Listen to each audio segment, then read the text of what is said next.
Are you familiar with those road signs? Prepare to stop. Road under construction. Isang simpleng babala, di ba? Ngunit may makapangyarihang aral tungkol sa mga relasyon. Tulad ng kalsada, hindi palaging maayos at pantay ang takbo ng isang relasyon.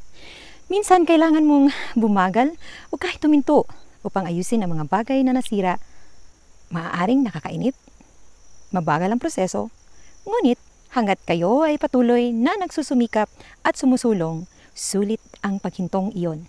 Isipin mo ito ha, ang mga harang at paghinto sa daan ay hindi para parusahan ng mga nagmamaneho, kundi upang mapanatili silang ligtas.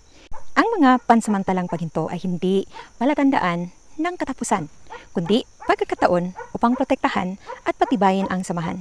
Ang mahalaga ay hindi kung gaano kabilis ang takbo ng relasyon, kundi ang inyong dedikasyon sa pag-aayos, pagpapatibay at pagpapatuloy ng paglalakbay ng magkasama.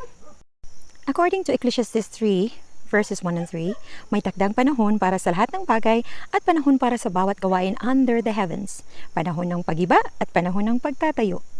Tulad ng pagkukumpuni ng mga daan, may mga yugto rin sa relasyon kung kailan kailangang gibain ang luma upang maitayo muli ang mas matibay at mas matatag na pundasyon. Ang mahalaga ay ang muling pagtatayong ito. Kaya, kung kailangan maghinto, maghinto naman. Huwag niyong mamadaliin kasi minsan pag nagmamadali tayo, baka naman iba nang mangyayari sa relasyon ninyo. Slow down and embrace the journey. Rushing may get you there faster, but patience ensures you arrive where you're truly meant to be.